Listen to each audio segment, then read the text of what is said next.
Then in March 6th, they make a deal.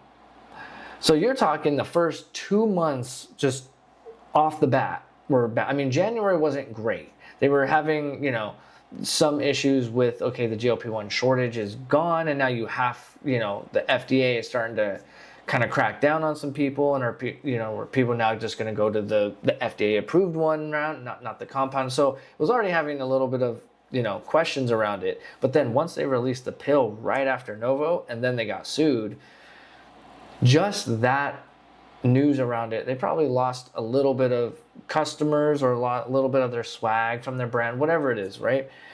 So that didn't help. Then by finally March, after 2 months of the 3-month quarter, you make a deal. But it doesn't mean that everything is all good, right? It took up to March 26th for them to actually offer anything, right? They couldn't offer it yet because they didn't have all the logistics in place and all that. But now finally March 26th, they were able to offer it on their website or on their platform. So the whole quarter has a lot. There's basically no Wegovy. I mean, you're talking just a few days of Wegovy in there, and they had to stop with the compounding. And so there's just going to be a lot.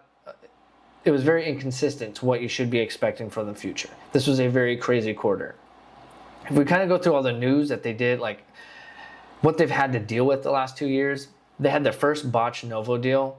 They actually released that they were going to do a deal. I believe it was here because the stock crashed when they announced the deal because, again, margins. That's what people don't like, is that when you do this deal, it does crunch your margins down.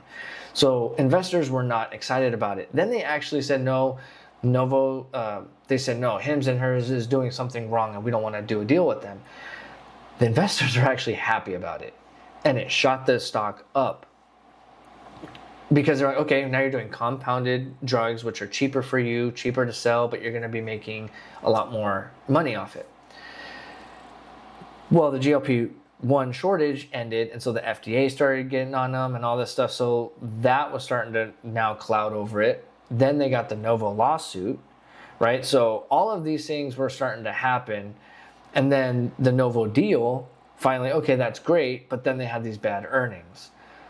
I do believe forward looking, we're not going to really have all of this stuff. All of this is over with. All of this is done with. This is all done. It's a Novo deal, okay, the bad earnings, but the only reason why is because you kind of had, a bad quarter here, and then hopefully we should be moving forward,